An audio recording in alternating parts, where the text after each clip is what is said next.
আসলে ভালো কাজে বাধা কম না বেশি? আরো আস্তে কর, আওয়াজ দিতে হবে, কম না বেশি? ভালো কাজে বাধা পেয়ে যদি আপনি স্তব্ধ হয়ে যান, এটা ইমানদারের পরিচয় নয়। বাধা যেখানে আসবে সেখান থেকে ইসলামের আওয়াজ শুরু হবে, ঠিক কিনা বলেন? অতএব বাধা আসলেই মজা। আমার আপনার নবী, প্রিয় নবী, আকায়ে নামদার তাজেদারে মদিনা মুহাম্মদুর রাসূলুল্লাহ, জোরে বলেন সাল্লাল্লাহু, যখন দাওয়াত দেওয়া শুরু করলেন, ইসলামের দাওয়াত দেওয়া যখন শুরু করলেন, বাধাগ্রস্ত হয়েছেন কি হন নাই? জোরে বলতে হবে। এই বাধা পেয়ে ঘরে বসেছিলেন, নাকি যত বাধাগ্রস্ত হয়েছেন তত গতিতে, তত দ্রুত বেগে, তত আরো জোরে ইসলামের কাজ চালাইছেন, ঠিক কিনা বলেন? ঘরে বসে থাকেন নাই, যতই বাধা আসছে এর চাইতে দ্রুত বেগে আরো ইসলামের কাজ সামনে চলে নিয়ে গেছেন, সামনে চালাইছেন। এমন নবীর আমরা উম্মত হয়ে যদি ইসলাম এবং দ্বীনের মেহনতে বাধাগ্রস্ত হয়ে ঘরে বসে থাকি, এটা ইমানদারের লক্ষণ নয়, এটা ইমানদার হতে পারে না। অতএব বাধা আসবে ঠিক, কিন্তু দ্বীনের কাজ নিয়ে আমাদের সামনে বাড়তেই হবে, বন্ধ করার কোনো সুযোগ নাই, ঠিক কিনা বলেন? তাহলে কি এই ধরনের মাহফিলগুলা কি বন্ধ হয়ে যাবে না, নাকি প্রতি বছর এভাবে চলবে? ইনশাআল্লাহ প্রতি বছর আমাদের এই মাহফিলগুলা চলবে, চলতেই থাকবে। আপনাদের কাছে আমাদের দাবি, এই গ্রামকে আপনারা এমন দিনদার আলেমে দ্বীন, বিজ্ঞ আলেমে দ্বীন, এদের ওয়াজ শ্রবণ করার জন্য আপনারা চেষ্টা চালিয়ে যাবেন। আপনাদের পিছনে আমাদের দোয়া থাকবে, কমপক্ষে কি থাকবে? দোয়া থাকবে কিনা বলেন? আল্লাহ তাআলা সকলের মেহনতকে আল্লাহ পাক কবুল করেন বলি আমিন। এই মাদ্রাসাকে কবুল করেন বলি আমিন। আমি আপনাদের সামনে একটি আয়াতে কারিমা তেলাওয়াত করেছি, তা হলো অনেকের পরিচিত সূরা সূরাতুল বুরুজ। এই বুরুজের 10তম আয়াত পাঠ করার আল্লাহ পাক তৌফিক দিয়েছেন। যদি আল্লাহ পাক সামনে আমাকে তৌফিক দেন, আপনাদেরকে শুনবার সুযোগ করে দেন, তাহলে এই বিষয়ের উপর কিছু আলোচনা করব। আপনারা কি রাজি আছেন? এ কথা কখনো অন্তরে আনবেন না, মনে হয় মাহফিলে আসার পর আমরা ঠকে গেছি, আমরা মনে হয় ক্ষতিগ্রস্ত হয়ে গেছি, আমরা মনে হয় লসে পড়ছি। আমরা লস কখনো পড়ি নাই। যারা আসতে পারতেছি তারা লাভবান, কি ফাকাদ ফাজ, তারা কামিয়াব, ঠিক কিনা বলেন? আমার কথা নয়, আমাদের প্রাণের নবী, যাকে আমরা জীবনের চাইতে ভালোবাসি, যেই নবীর জন্য যেই কোনো মুহূর্তে এই জীবন দেওয়ার জন্য আমরা 24 ঘন্টা প্রস্তুত, ঠিক কিনা বলেন না? 24 ঘন্টা যেই নবীর জন্য আমরা সব কিছু দিতে প্রস্তুত, এমন আমাদের প্রাণের সাথে জড়িত বিশ্ব নবী মুহাম্মদুর রাসূলুল্লাহ সাল্লাল্লাহু আলাইহি ওয়াসাল্লাম ইরশাদ করেছেন, যেখানে দ্বীনের আলোচনা হয়, যেখানে কোরআন এবং হাদিসের আলোচনা হয়, যেখানে সুন্নাতে নববীর আলোচনা হয়, সেখানে যেই সমস্ত লোকগুলা আসে, আর যখন মজলিস একেবারে শেষ হয়ে যায়, বসা থেকে উঠার আগ মুহূর্তে, পূর্ব মুহূর্তে একদল ফেরেশতাকে আল্লাহ তাআলা ওই মাঠে অবতরণ করান। আরো আসতে, তারা আসার পর আল্লাহ তাআলার শিখানো বলি, আল্লাহ তাআলার শিখানো কথাকে তারা বলে। আল্লাহ তাআলা শিখিয়ে দেন, তোমরা যাও, তাদেরকে বলে দাও, আমার সুসংবাদ জানিয়ে দাও, এই লোকগুলা যে এতক্ষণ এখানে বসে সময় দিল, আমার কথা শুনলো, আমার নবীর সুন্নতের কথা শুনলো, এই শোনার কারণে আমি তাদের জিন্দেগীর গুনাহ মাফ করে দিলাম। ফাকাদ গফারতু লাহুম, হাদিসের শব্দ, হাদিসে কুদসির শব্দ, আমি তাদের গুনাহ মাফ করে দিলাম। তাহলে আসবো গুনাহ নিয়ে, যাব গুনাহবিহীন। এখানে প্রশ্নকারীরা প্রশ্ন করবেই।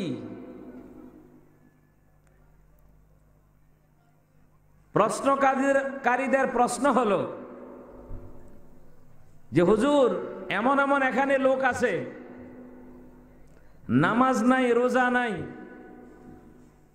বন্দিগি বলতে কিছুই বুঝে না, জানে না, করে না। এমন লোকেরও আজকে এই বিশাল সুন্দর আয়োজন দেখে বসছে। তারা হয়তো মাহফিল শেষ করে যাবে, এদের গুণও কি আল্লাহ তাআলা মাফ করে দিবেন?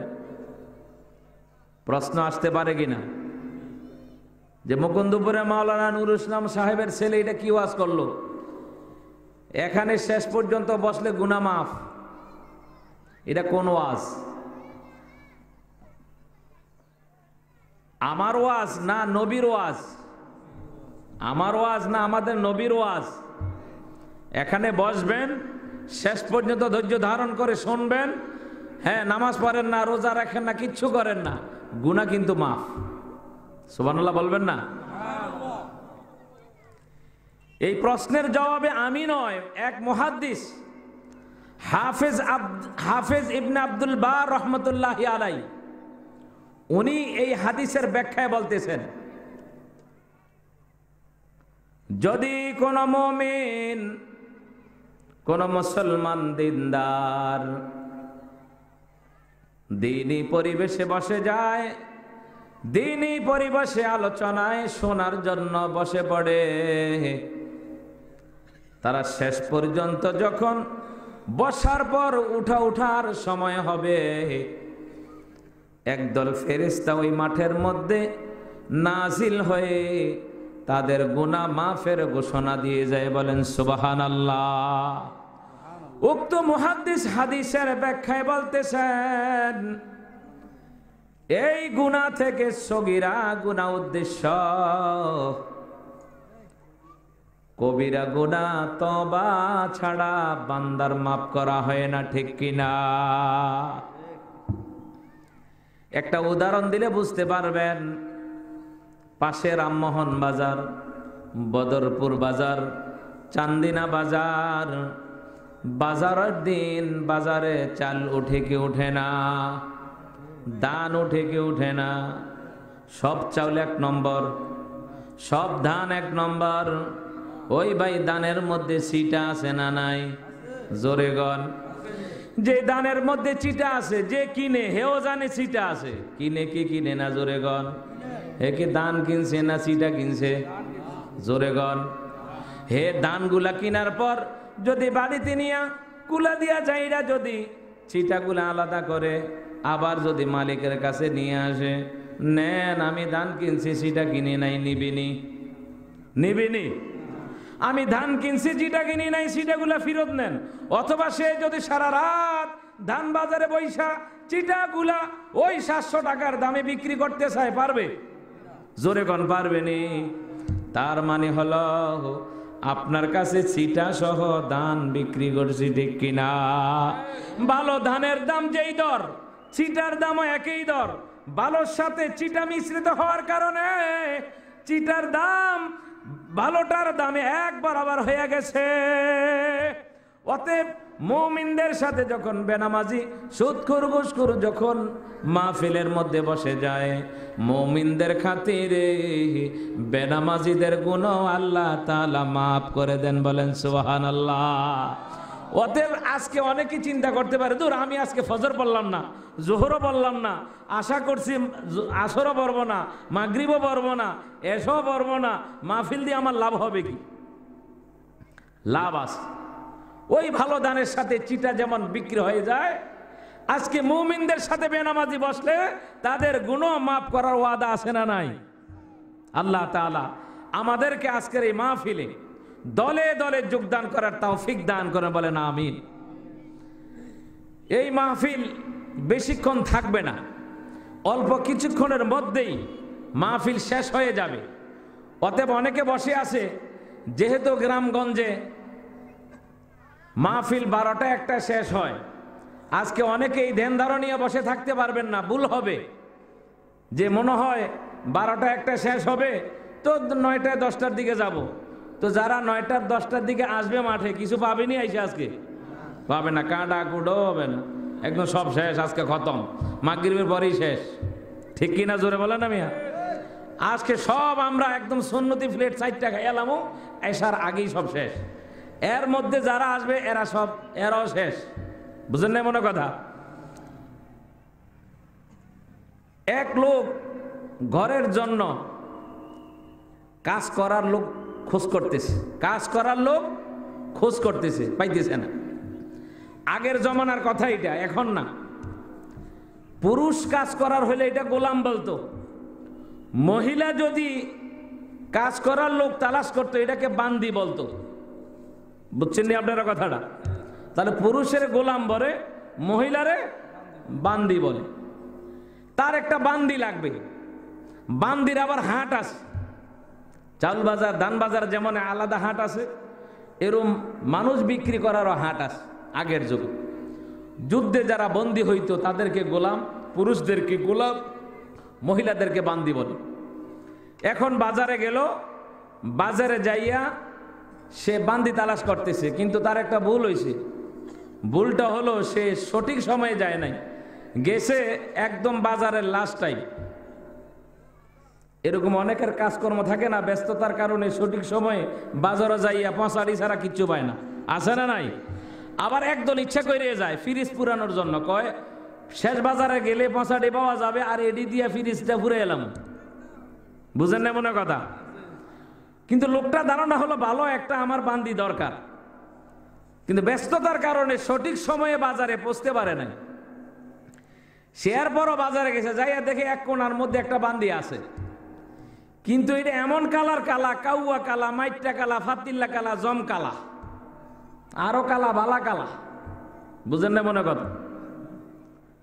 বান্দিটারে কয়, তুমি কি লেগে বসে রয়েছো? কয় আমি আজকে বিক্রি হই নাই, দেখি কেহ নেইনি, আর কিছুক্ষণ অপেক্ষা করে আমি চলে যাব। বলে আমার তো একজন দরকার। আপনি কি বান্দি কেনার জন্য আসছেন? বলে হ্যাঁ, বান্দি কেনার জন্য আসছে। আমাকে কি নিবেন? বলে হ্যাঁ নেব, এখন যারা পাই না কি করা? আমারে নিতে গেলে 2টা শর্ত আছে। কয়টা শর্ত? 2টা শর্ত আছে। কি শর্ত? 1 নম্বর, আমি আপনার কাজ করব দিনের বেলা, রাত্রে আমাকে কোনো কাজের অর্ডার দিতে পারবেন না। কথাটা বুঝছেন কি বুঝেন নাই? আমার কি আওয়াজ আপনাদের কানে যাচ্ছে? একটু হানা কইয়েন। কয়টা শর্ত?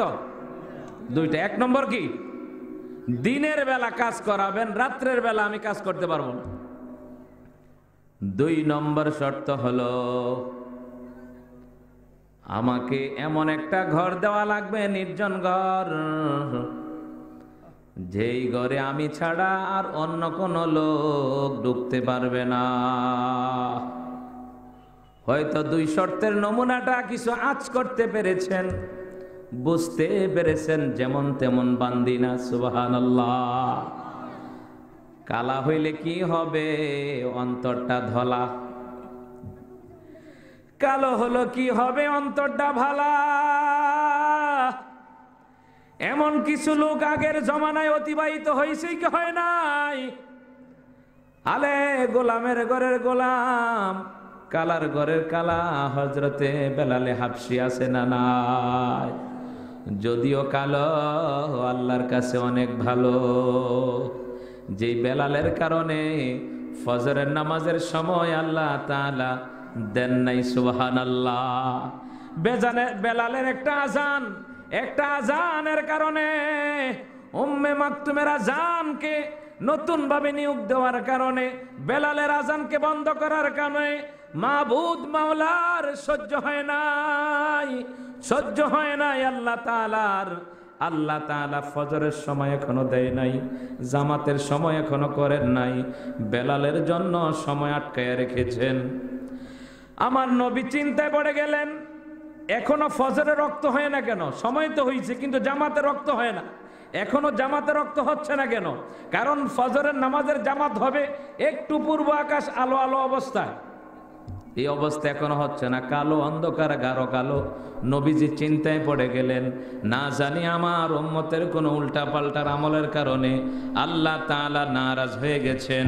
আল্লাহ তাআলা নারাজ হইয়া মনে হয় কোন আযাব গজব দিতেছেন আমার আপনার প্রাণের নবীর ব্যাপারে।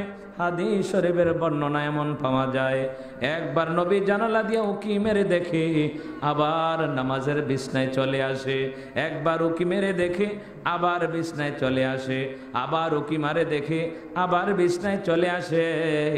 এমন করতে করতে নবীকে সান্ত্বনা দেওয়ার জন্য জিব্রাইল আসার ঘন্টা বেজে গেছে। বলেন সুবহানাল্লাহ। জিব্রাইল এসে সালাম দেয়, সালাম দিয়া বলে, ওগো নবীজি, আজকে ফজরের নামাজের আজান কি দেওয়া হয় নাই? কয় কি কও?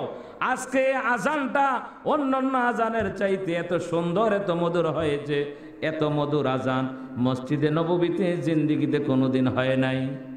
বলে না না, প্রতিদিনের আজান আল্লাহ তাআলার আরশ আজিমে পৌঁছে যায়, আজকের আজানের আওয়াজ আমরা আসমানবাসীরাও শুনতে পাই নাই। বলেন সুবহানাল্লাহ। ওগো নবী, যতক্ষণ পর্যন্ত বেলাল আজান না দিবেন ততক্ষণ পর্যন্ত ফজরের নামাজে রক্ত হবে না। সুবহানাল্লাহ বলেন না। ফজরের নামাজে রক্ত হবে না যতক্ষণ পর্যন্ত বেলাল আজান না দিবে। তাহলে কালো বেলালের দাম আল্লাহ তাআলার কাছে আছে না নাই? আরে শুধু ইতিহাস আমাদের সামনে এমন ভাবে আছে, বেলাল নবীজির বাহনের রশি ধরে জান্নাতে প্রবেশ করবে কৌশলে। বলেন তো, রশি যে ধরে সে কি সামনে থাকে না পিছনে থাকে? কৌশলে কিন্তু নবীজির আগে কিন্তু ঢুকে যাইতেছে বেলালে। সুবহানাল্লাহ কইবেন না? আল্লাহ তাআলা এত ইজ্জত, এত সম্মান কালোকে দিয়েছেন। ওই কালো বান্দিরও দুইটা শর্ত, দিনের বেলা কাজ করাবেন, রাত্রের বেলা কাজ করাতে পারবেন না। আর নির্জন আমাকে একা একই থাকার জন্য একটা ঘর দেওয়া লাগবে, ওই ঘরে আমি ছাড়া আর কেউ প্রবেশ করতে পারবে না। মালিক ডাক দিয়ে কয়, যেহেতু কোনো আর দ্বিতীয় কোনো বান্দি নাই, তোমাকেই নেওয়া লাগবে, যাও যাও, তোমার দুই শর্ত মেনে নিয়ে আমি তোমাকে নিলাম, চলো। সে তো তার শর্ত অনুযায়ী কাজ করতেছে, দিনের বেলা কাজ করে, রাত্রের বেলা কাজ করে না, আর নির্জন ঘর দেওয়া হয়েছে। এভাবে অনেক দিন চলতেছে, কিন্তু কেউ কোনোদিন খোঁজ খবরে নেয় না, একা একা ওই ঘরের মধ্যে বান্দি কি করে। একদিন মালিক তার ঘরের পিছন দিয়ে হেঁটে হেঁটে যাচ্ছে, হঠাৎ শুনতেছে বান্দি দোয়া করতেছে। সুবহানাল্লাহ কইবেন না? বান্দি দোয়া করতেছে, হাত উপরে উঠাইয়া আল্লাহর কাছে দোয়া করে, আল্লাহ,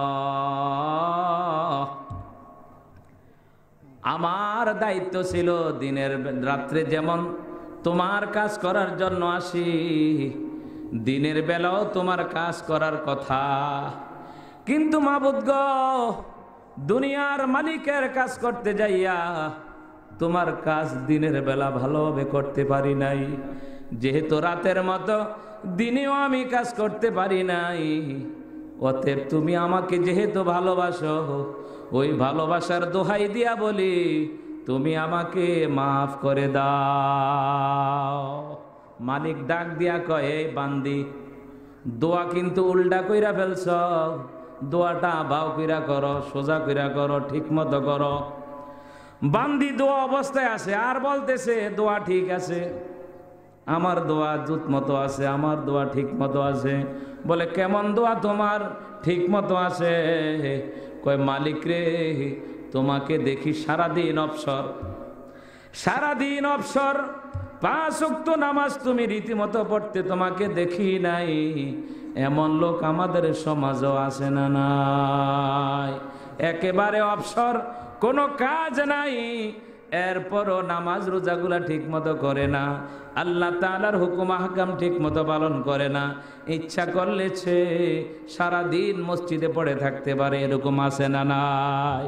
এরে মালিক, তোমাকে দেখি সারাদিন অবসর, তুমি অবসর থাকা অবস্থায় তুমি মালিকের, আসল মালিকের গোলামি করতে পারো 100 100। আর আমি যেহেতু তুমি মালিকের কাজ করতে যাইয়া আমার আসল মালিকের, আসল মাওলার কাজ করতে পারি না, এই কারণে আমি এই কারণে আল্লাহর তাআলার কাছে আমার কমজোরি আর দুর্বলতা প্রকাশ করতেছি। তবে তিনি আমাকে ভালোবাসেন, তার দলিলটা নিয়ে যাও। তুমি সারাদিন অবসর থাকার পরও আল্লাহ তাআলার গোলামি করো না, আর আমি সারাদিন পরিশ্রম করি, পরিশ্রম যত বেশি হয় রাত্রে ক্লান্তি আসে, ঘুমটাও তত বেশি হয়, ঠিক কিনা জোরে গান? আমার ঘুমের বেশি প্রভাব থাকা সত্ত্বেও, আমার ক্লান্তি থাকা সত্ত্বেও যেখানে ঘুম যাওয়ার কথা সেখানে ঘুম না যাইয়া, যেই মালিকে আমারে ঘুম না দিয়া মালিকের কাজের মধ্যে লাগাইয়া রাখে, এতে বোঝা যায় তোমার চাইতে আমারে আল্লাহ ভালোবাসে, ঠিক কিনা? যদি আল্লাহ তাআলা ভালো না বাসতো, দিনের বেলা যেমন আল্লাহর কাজে মাওলার কাজে অলসতা হয়, রাত্রিও আমি ঘুমাইতাম, কারণ রাত্রি ঘুমটা একটু বেশি ধরবে। এই কারণে এই এলাকার লোকেরা বেশি ভালো করে বুঝবেন, কারণ কৃষি কাজ করেন। দিনের বেলা যত পরিশ্রম বেশি হয়, রাত্রে ঘুমটা তত বেশি কড়া হয় না? মিথ্যা বললাম? সত্য কি সত্য না? দিনের বেলা যত পরিশ্রম বেশি হবে, রাত্রে ঘুমটা তত বেশি হয়। এক লোকের ব্যাপারে এমন ঘটনা শুনছি, সে এশার নামাজ পড়েই দরজা লাগানোর সময় ঘুমের দোয়া পড়তো। দরজা লাগানোর সময় ঘুমের দোয়া পড়ে, আল্লাহুম্মা বিসমিকা আমুতু ওয়া আহইয়া। এভাবে কয়েকদিন দেখার পর স্ত্রী জিজ্ঞাসা করলো, কি আপনি এমন করেন কা?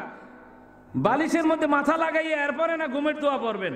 আপনি যে দরজার মধ্যে ঘুমের দোয়া লাগাই লাইতেছেন। স্ত্রীরে ডাক দিয়া কয়, এই মহিলা, এই স্ত্রী, আমি যে বালিশের মধ্যে মাথা লাগামু, মাথা লাগানোর সাথে সাথে তো ঘুম চলে আসবে, এসম কি আর আল্লাহুম্মা বিসমিকা পড়ার সময় আছে? অতএব আমি তো বালিশে মাথা লাগানোর সাথে সাথে ঘুমে চলে আসবে, এই কারণে দরজা লাগানোর সময় আমি ঘুমের দোয়া পড়াবেনি। তাহলে বোঝা যায় দিনের বেলা যত কষ্ট বেশি হয়, রাত্রে ঘুমটা তত বেশি হয়। কিন্তু বান্তির ব্যাপার উল্টা, দিনে দুনিয়ার মালিকের কাজে ব্যস্ত, রাত্রে আসল মালিকের কাজে ব্যস্ত। সুবহানাল্লাহ বলেন না? ও মালিক, যে আল্লাহ আমাকে রাত্রে বেলা ঘুম দেওয়ার কথা ছিল, ঘুম না দিয়া ওনার কাজের মধ্যে আমাকে লাগাইয়া রাখে, এতে বোঝা যায় ওই আল্লাহ তাআলা আমাকে ভালোবাসে, ঠিক কিনা? আচ্ছা বলেন তো, আমি যদি এই কথা বলি আপনাদেরকে, ভাই আমি আপনাদেরকে অনেক ভালোবাসি, এটা আমি বলতেই পারি, কারণ কি আমার ভালোবাসার কথাটা আপনাদেরকে বলা যায়। এর উল্টা যদি বলি যে হে ভাইয়েরা আপনারা আমাকে অনেক ভালোবাসেন, এর মধ্যে একজন দাঁড়াইয়া যদি কে হুজুর যে না আমি ভালোবাসি না, তাহলে আমার ভালোবাসা এনেই শেষ, ঠিক কিনা? জোরে বলেন না? তাহলে ভালোবাসা এরকমও ঘটনা ঘটছে, এক মন্ত্রী যায় এক স্টেজে কইতেছে আপনারা আমারে ভালোবাসেন, এই যে জুতা মারা শুরু হয়েছে, ঠিক কিনা? জোরে কর না? কি এর ভালোবাসি বেটা, তুই আমাদের শেষ করে দিস। তাহলে ভালোবাসা জোরে আদায় হয় না। ভালোবাসা এটা মানুষের ব্যক্তিগত এবং কাজের উপর নির্ভর। আমি যদি আল্লাহর কাজ 100তে 100 করি, অবশ্যই আল্লাহ আমাকে ভালোবাসবেন, ঠিক কিনা? জোরে বলেন না? অতএব বান্দি ডাক দিয়া কয় আল্লাহ আমাকে ভালোবাসেন, যার কারণে রাত্রিতে ঘুম না যাইয়া আমি মালিকের ইবাদতে লেগে থাকি। বান্দি দোয়া অবস্থায় দ্বিতীয় দরখাস্ত আল্লাহ তাআলার কাছে পাঠাইলেন, আল্লাহ তোমার আমার মাঝে একটা লেনদেন ছিল, কথা ছিল, ওয়াদা ছিল, আমি আপনার কাছে ওয়াদা করেছি, একটা ওয়াদা আবদ্ধ হয়েছি, তা হলো আমার আপনার সাথে যে গোপন সম্পর্ক, দুনিয়ার কোন মানুষ যাতে গোপন সম্পর্কের কথা না জানে। বলেন সুবহানাল্লাহ। এই গোপন সম্পর্কের কথা দুনিয়ার কোন মানুষ যাতে না জানে, যেহেতু আপনি আমার মালিকরে জানাইয়া দিছেন, অতএব আর আমার বাইসা থেকে লাভ নাই। এখন রিয়া আসবে, অহংকার আসবে, আমি বড় আমলি, আমার মালিকে বিভিন্ন জায়গায় যাইয়া দোকানপাটে বলবে, আরে যদি আমার বান্দিটা কালো কিন্তু আবাদতে অনেক ভালো, বলবে কি বলে না? বলে না যে আমার বান্দি রাতকে রাত এরকম আবাদতে থাকে, দিনের বেলা আমার 100-100 কাজ করে, এর কোনো দোষ নাই, খুব ভালো বান্দি। অতএব আমার যে গোপন আমল এটা প্রকাশ পাইয়া যাবে। আল্লাহ আর একটা মুহূর্ত দেরি করতে চাই না, আর একটা মুহূর্ত দেরি করতে চাই না, আমারে মাইরা লাও। সুবহানাল্লাহ কইতেন না? আর আমাদের অত্র এলাকায় বলেন অথবা বিভিন্ন এলাকায়, চট্টগ্রামে আরো বেশি, কিছু ফির নামে আছে, এদের গুণগান প্রকাশ করার লাগিয়া বান্দিতে কইতে আছে আমার আমলটা যেহেতু প্রকাশ হয়ে গেছে আর বাচ্চা থেকে লাভ নাই। আর কিছু বন্ড ফির ফকির আছে, হ্যাঁ তো আমল নাই, এটা বানাইয়া বানাইয়া কিছু আমল এলাকায় প্রকাশ করার জন্য কিছু দালাল নিয়োগ করে। আছে না নাই? জোরে গন, আরো জোরে বলতে হবে, আছে না নাই? প্রমাণ চাইলে প্রমাণ দিয়ে দিব আপনাদেরকে। নামাজ নাই, রোজা নাই, মুরিদ যেমন এমনই আছে। জিজ্ঞেস করলাম কত বছর? 60 বছর। মুরিদ হয়েছেন কয় বছর? 40 বছর। 20 বছরে মুরিদ হয়েছি। সাইয়া দেখলাম দাড়ি নাই, বিড়ি টানে। দাড়ি নাই, বুঝেন না মনে কথা? দাড়ি নাই, বিড়ি টানে, 60 বছর, 40 বছরের মুরিদ। তার মানে হইল ওই যে আমরা ফ্রেশে যে পোস্টার সাবান না, ফ্রেশের মধ্যে পোস্টার সাবান নিয়ম নেরা। আচ্ছা, ফ্রেশের মধ্যে যদি এর আগে নিয়মতান্ত্রিক লেখাগুলো সেট না করে তো কাগজ যেমনি দিবেন এটা এমনি বাইর হইব, এন্ডিয়া দিবেন এন্ডিয়া এটা সাদায় বাইর হইব, এটা আর লেখা টাকা উঠবে না। ঠিক কিনা? জোরে কর না মিয়া। অতএব যেই ফিরের দেহের মধ্যে নিজের মধ্যে সুন্নত সেট হয় না, মুরিদ এটা যেমনি আইছে এটা এমনি থাকবো, এটা মরবো হেইতালে। ঠিক কিনা? জোরে বলেন না। পীর মনে করবেন সঠিক আল্লাহওয়ালা, আল্লাহর পীর, আল্লাহ তাআলার পুরাপুরি মনোনীত এবং হক্কানি পীর কোনটা? যার কাছে গেলে জীবন পরিবর্তন হয়। দাড়ি ছাড়া গেছেন, দাড়ি রেখে ফেলছেন, নামাজ ছাড়া গেছেন, নামাজ ধরে ফেলছেন। এরকম কিছু ঘটনা শুনতেছেন নি ভাই? এরকম কিছু শুনতেছেন? যুবক এক জায়গায় গেছে 3 দিন, আসার সময় দাড়ি মারি রাইখা পাগড়ি বইরা হ্যাঁ এরকম ভাবে জুব্বা টুবা লাগে এলাকাতে আইছে। এরকম ঘটনা আছে না নাই? চট্টগ্রাম বলেন, এরকম ভাবে আরো এই ওলি আল্লাহরা আসে, এদের কাছে কিছু পরিবর্তন হয়। হয় কি হয় না? জোরে কর। হইতেছে। অতএব মূল নীতি হলো আমল করব গোপনে, জানবে শুধু কে? আরো জোরে কে? কিন্তু এটা যেটা নাই এইটা সব প্রকাশ করার জন্য মাঝে মধ্যে এলাকার মধ্যেও কিছু লোক লাগায়। চট্টগ্রামে এক পীরের ব্যাপারে শুনছি, হ্যাঁ নামে মোড়ে মোড়ে লোক ফিট করছে, এরা বেতন করা, এদেরকে মাসে বেতন দেওয়া হয়। এই রাস্তা দিয়ে যারাই ঢুকবে, এই মিয়া সাবধানে যাইও, আগুন সামনে, কি তা আগুন তো তাই জাহান্নামে। বুঝেন না মনে কথাটা? ফারিকুন ফিল জান্নাহ ওয়া ফারিকুন ফিস সাঈর। একদল পীর মুরিদ যাবে জান্নাতের দিকে, একদল লোক যাবে জাহান্নামের দিকে। ঠিক কিনা? দুইটা রাস্তার মধ্যে যেই কোনো একটা রাস্তা অবলম্বন করা। কিন্তু মুমিন মুসলমান বিবেকবান যারা আছে তারা কখনো জাহান্নামের রাস্তা জেনে বুঝে ধরবে না। আর কোনটা জাহান্নামের রাস্তা, কোনটা ভণ্ড পীর ফকির, কোনটা বাতেল, কোনটা হক, কোনটা হক্কানি পীর, এইগুলা বলে দেওয়ার দায়িত্ব আমাদের আলেম ওলামাদের। ঠিক কিনা? আজকে এই আলেম ওলামারা হক কথা বলতে যাইয়া ওই দেখেন টঙ্গীর ময়দানে মাইর খায়। হক পথে চলতে যাইয়া টঙ্গীর ময়দানে বিভিন্ন রাস্তাঘাটে আজকে আলেমদেরকে মারতেছে, ছাত্রদেরকে শহীদ করতেছে। একটাই অন্যায়, তারা হক পথে কেন থাকে? ঠিক কিনা? জোরে বলে। আজকে শুধু হক একদল কিয়ামত পর্যন্ত থাকার কারণে তাদের উপর নির্যাতন আসবে। এই নির্যাতনের ব্যাপারে আল্লাহ তাআলা বলতেছেন রাসূলকে সম্বোধন করিয়া, কারণ রাসূলকে দুইটা জিনিস দিয়া দুনিয়াতে পাঠানো হয়েছে। এক নম্বর হইল কোরআন, দুই নম্বর হইল রাসূলের সুন্দর আর চরিত্র। দুইটা জিনিসকে তুলে ধরে আল্লাহ তাআলা বলতেছেন হুয়াল্লাযী আরসালা রাসূলাহু বিল হুদা ওয়া দীনিল হক লিইয়ুযহিরাহু আলাদ-দীনি কুল্লি ওয়ালাউ কারিহাল মুশরিকুন। আল্লাহ এমন এক সত্তা যিনি তার নবীকে দুইটা জিনিস দিয়ে প্রেরণ করেছেন। একটা হলো হুদা, হুদা মানে কোরআন শরীফ, মহাগ্রন্থ আল কোরআন। আর একটা হলো ওয়াদিনিল হক, সত্য ধর্ম নিয়ে পাঠাইছেন। এই দুইটা জিনিস আমাদের হাতিয়ার। সুবহানাল্লাহ বলেন না? অতএব দ্বীনের উপর অটল থাকতে যাইয়া, হক কথা বলতে যাইয়া আজকে আলেম ওলামারা তাবলীগ সহ এক সাইডে চইলা গেছে। আর তাবলীগ এবং আলেম ওলামা কওমি নাম দিয়া একদল বাতিল বলার কারণে গোমরা পথে চইলা গেছে। আমাদের বাবাও যদি হক না মানে, আমার মাও যদি হক না মানে, তাহলে আমরা মার কথা মতো চলতে পারি না, বাবার কথা মতো চলতে পারি না, ঠিক কিনা? বাবাও যদি বাতিলে চইলা যায়, নামাজ রোজা বাবা বলতেছে নামাজ পড়ো না, রোজা রাখো না, দাড়ি রাখো না, তখন কি মা বাবার কথা মানা যায়? অতএব যতই কওমির হোক, যতই আমাদের তাবলীগ হোক, যতই হোক, যখন বাতিল মতো চলবে তখন সে কওমির কেহই না, তাবলীগের কেহই না, হকের কেহই না। সে গুমরা, 700 গুমরা, ওয়াসিফ গুমরা, নাসিমরা গুমরা। যারা এর মতে পথে চলবে তারা গুমরা হয়ে গেছে। এদের পথে কোনো আলেম, কোনো তাবলীগওয়ালা থাকতে পারে না, ঠিক কিনা জোরে বলেন? এই অন্যায়ের কারণে আজকে টঙ্গীর ময়দানে, টঙ্গী রাস্তায়, এয়ারপোর্টের রাস্তায় রক্তে রঞ্জিত হয়ে গেছে। আলেম ওলামা, হাফেজ, মাদ্রাসার ছাত্রে গতকালের রক্তে রঞ্জিত হয়েছে।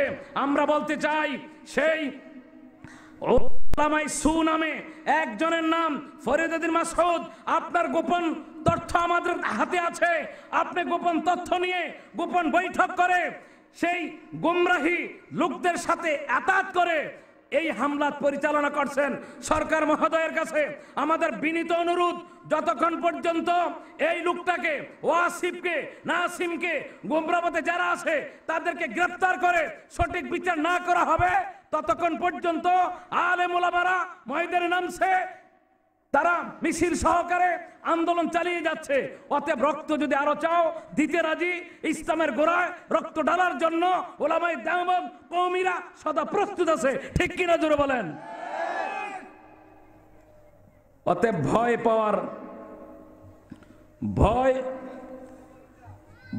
পাওয়ার জন্য ওলামায়ে কেরামের দল নয়। ইন্নামা ইয়াখশাল্লাহ মিন ইবাদিহিল উলামা। আলেম সম্প্রদায় সবচাইতে আল্লাহকে ভয় করে। আপনি যত বড় ক্ষমতাবান সরকার হন, যত বড় নেতা হন, যারা হক পথে থাকবে তারা আল্লাহ ছাড়া কাউকে ভয় করবে না, ঠিক কিনা জোরে বলেন? অতএব ভয় করি আমরা কাকে? আরো জোরে বলতে হবে, কাকে? বলবো না, শেষ করে দেব। বান্দি বলতেছে, কি বলতেছে? আল্লাহ যেহেতু আমার গোপন আমল আপনি জানাইয়া দিছেন, মানুষ যেহেতু আমার গোপন আমল যাই না গেছে, আমার এখন রিয়া আসবে, অহংকার আসবে, আমি বড় আমলকারী। মানুষ তো পথে ঘাটে, রাস্তাঘাটে আমার ব্যাপারে বলতেছে আমার আমল সব শেষ হইয়া যাবে। আল্লাহ শেষ হওয়ার আর দরকার নাই, আমাকে এই মুহূর্তে আপনি নিয়ে যান, এই মুহূর্তে আমারে নিয়ে যান। আমরা তো অনেক সময় আগের বসতি বলি আল্লাহ আর ভাল লাগে না, আমারে নিয়ে যাও। আসলে এটা মন থেকে কই না, এটা মুখ থেকে বুঝেন না মনে কথা। এরকম বলে না অনেকে, আল্লাহ আমারে নিয়ে যাও। আচ্ছা ওই সময় যদি আজরাইল আইসা যায়, যে শুন বলছেন আল্লাহ আমারে নিয়ে যাও, ওই সময় আজরাইলটা আইসা গেলে কয় না না তোমার এনে দাও, ওই আমি ফান আনার জন্য বলছি। বুঝেন না মনে কথা। আসলে আমরা মৌতের ব্যাপারে যা বলি অন্তর থেকে বলি না, মুখ থেকে বলি। কিন্তু ওই মহিলা যখন বলছে আল্লাহ আমার গোপন নেকামলের কথা যেহেতু আমার মালিক জেনে ফেলছে, আর একটা মুহূর্ত দেরি করতে চাই না, এখনই আমার মত দিয়া দাও। এই কথা বলতে দেরি, মৌত আসতে দেরি হয়নি, বলেন সুবহানাল্লাহ। তাহলে ওই বান্দিকে আল্লাহ কত ভালোবাসছেন, মৃত্যুর আবেদন করছেন, সাথে সাথে কবুল হয়ে গেছে। মালিক যখন দেখলো বান্দি তো মারা গেছে, মালিক দৌড় দিয়া চইলা গেছে বাজারে কাফনের কাফন আনার জন্যে। বান্দিকে গোসল দিয়া কাফনের কাফন পড়াইয়া জানাজা দিয়া মাটি দিয়া ফেলবে। বাজার থেকে যখন কাফনের কাফন আনসান আনার পর দেখতেছে বান্দির চুল বেয়ে বেয়ে পানি পড়তেছে, কে যেন কিছুক্ষণ আগে তাকে গোসল দিয়া গেছে, বলেন সুবহানাল্লাহ। আর সুন্দর এই দুনিয়ায় এমন কাপড় পাওয়া যায় না, এমন কাফনের কাপড় তার গায়ে জড়ানো, আর ওই কাফনের উপর লেখা আছে আলা ইন্না আউলিয়া আল্লাহ লা খাউফুন আলাইহিম ওয়ালা হুম ইয়াহজানুন। আল্লাহু আকবার। কাফনের কাপড়ের উপরে লেখা আলা ইন্না আউলিয়া আল্লাহ লা খাউফুন আলাইহিম ওয়ালা হুম ইয়াহজানুন। সাবধান, আল্লাহর যারা বন্ধু, খাঁটি বন্ধু, তাদের ভয় নাই, তাদের কোনো পেরেশানি নাই। বন্ধু বহু বন্ধু আছে না নাই? এক বন্ধু আছে, বাজারে দেখা হয়েছে, বন্ধু কেমন আছো বালা। আরেক বন্ধুর সাথে দেখা হয়েছে, বন্ধু কেমন আছো, কয় ভালো আছে, কয় চাটা খাইয়া যাও। এবার 2-4 চাটা খাওয়াই দেয়। আরেক বন্ধু আছে দেখবেন আমনেও টুডিং লাগাইছেন, হেও লাগাইছে, আমনে কালো চশমা, হেও কালো চশমা, আমনে রঙ্গিলা জোতা, হেও রঙ্গিলা জোতা, এরকম সব বাজে বাজে মিল আছে না নাই? জোরে করে আছে না নাই? আল্লাহ তাআলা ডাক দিয়া বলেন, ও আমার বান্দারা, যদি তোমরা আমার বন্ধু মুহাম্মদুর রাসূলুল্লাহ সাল্লাল্লাহু আলাইহি ওয়াসাল্লামের রঙে রঙিন হইয়া যাও। আমার নবী যেমনে শুইতে বলছেন তোমরা এমনি যদি শোও, আমার নবী যেমনে খাইতে বলছেন তোমরা এমনি যদি খাও, আমার নবী যেমনে বসতে বলছেন তোমরা এমনি যদি বসো, আমার নবী যেমনে রাস্তায় চলতে বলছেন এমনি যদি চলো, আমার নবী যেমনে দিনের দাওয়াতের কাজ করছেন তোমরা এমনি যদি করো, তাহলে আমি আল্লাহ তোমাদের উপর রাজি খুশি হইয়া তোমাদের উপর আমি আল্লাহ জান্নাত ওয়াজিব করে দিও, বলেন সুবহানাল্লাহ। তাহলে নবীর মতের সাথে মিলের সাথে চলার সাথে আমাদের মতের চলার মিল থাকতে হবে, না হয় এটা উম্মত হবে না। যদি নবীর মতের সাথে কাজের সাথে আমাদের মিল না থাকে, এটা নামে উম্মত হবে, নামে সুন্নি হবে, নামে হবে, এটা কাজে হবে না। ঠিক কিনা জোরে বলেন না মিয়া?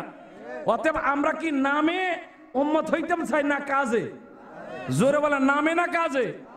অতএব আমরা বাস্তবে যাতে নবীর কথা মতো আমল করে এই দুনিয়া, সাধারণ ক্ষুদ্র দুনিয়াকে অতিবাহিত করে জান্নাতে নবীজির সুপারিশের মাধ্যমে আমরা যাতে জান্নাতে যেতে পারি, আল্লাহ তাআলা আমাদেরকে আমল করার তৌফিক দান করেন। এই মাত্র শুরু, আরো তো বড় বড় বক্তারা রয়েছেন, আপনারা মনোভূত করে মনোযোগ দিয়ে শুনবেন, খুব দিল ঠান্ডা করে শুনতে পারবেন ইনশাআল্লাহ। অতএব সবাই সকলে দলে দলে আসার অনুরোধ করছি। এই মাহফিলকে আপনারা সুন্দরভাবে চালিয়ে নেবেন এবং যতগুলা কথা হবে সব আমলের নিয়তে শুনবো। আজকে থেকে আমল করো। কি বলেন ভাই? আমলটাকে আজকে নগদ হবে না 10 বছর পরে? কি বলেন? আমল কি এখন থেকে না 10 বছর পরে? আরে আজকে রাত্রে যে বাঁচবো কোনো গ্যারান্টি আসেনি। কারা কারা বাঁচবেন হাত উঠান। 1 জন 2 জন 3 জন 60 জন, যাক এই 60 জন আজকে রাত্রে বাঁচবে। তাহলে যে আজকে রাত্রি যেখানে গ্যারান্টি নাই, সেখানে 10 বছর পরে আমলের কোনো প্রশ্নই আসে না। অতএব আমরা যাতে এখনই আমলে হতে পারি, এখনই যাতে আমরা দিনদার হয়ে যেতে পারি, এখনই যাতে হক্কানি এই যারা আলেম ওলামা আছে তাদের স্বর্ণাপন্ন হয়ে আমাদের ঈমান আমলকে ঠিক করতে পারি। আল্লাহ তাআলা আমাদেরকে কবুল করেন, এই মাহফিলকে কবুল করেন, এই মাদ্রাসাকে কবুল করেন, আওরালবাসী সহ পুরা চান্দিনা, পুরা মুসলিম এলাকাগুলোকে আল্লাহ কবুল করেন, আমিন। ওয়া আখিরু দাওয়ানা আনিল হামদুলিল্লাহি রাব্বিল আলামিন। আসসালামু আলাইকুম ওয়া রাহমাতুল্লাহি ওয়া বারাকাতুহু। দিবেন? আমি হয়তো অন্য দিনের মতন চিল্লাচিল্লি করতে পারবো না, আমি তবে দোয়া করেন আল্লাহ যেন কণ্ঠ পরিষ্কার করে দেয়। জোরে বলেন আমিন।